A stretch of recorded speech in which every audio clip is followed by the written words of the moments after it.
Hello, trading is closed on March the 11th, 2020. Let's go over our calls.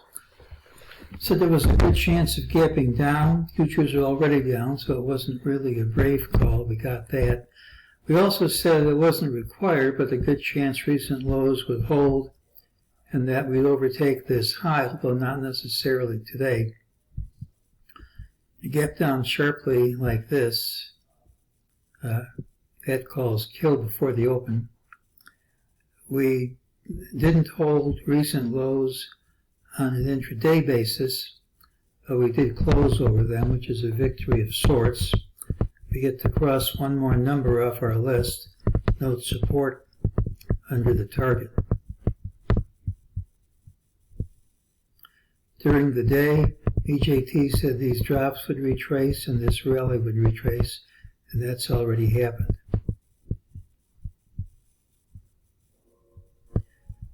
We had a bunch of targets from last year which didn't print. When they print, I put them in red.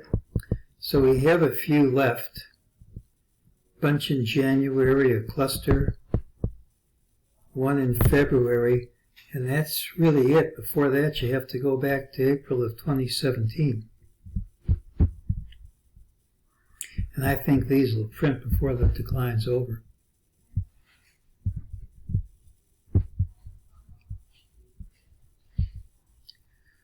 Well, this is just a review of what we said.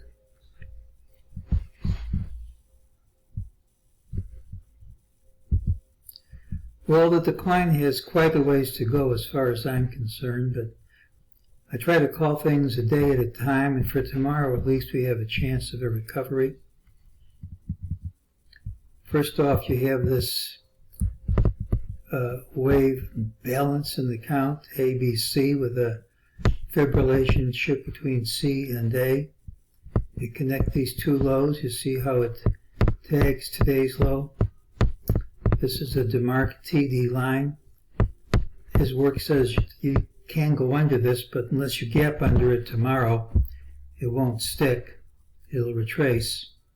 And of course, if you don't go under it, it means you go up.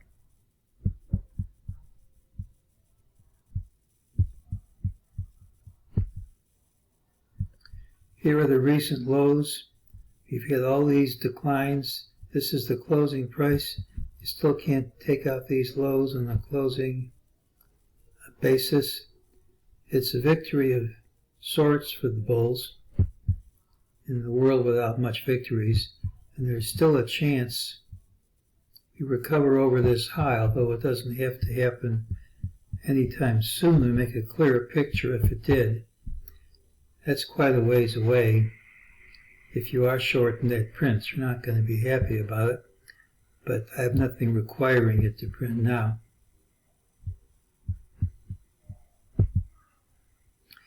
Here's what I have. Thursdays has the early high. Typically it's a rally day with a last hour high. Failures a straight line drop. President's giving a speech. It's on the economy. That makes all this analysis possibly worthless. That being said, broke to a new low but recovered above prior lows.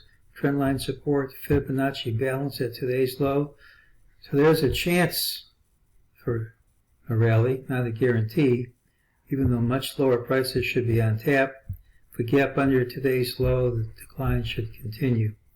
Just for the record, I'm not looking to take long positions. I might do one for a scalp if it looks good enough, but really, I'm not looking at places to go long, I'm looking for places to go short. Common sense, I think. Early high tomorrow, chance for recovery. We should know early on if it happens, and that's today's call.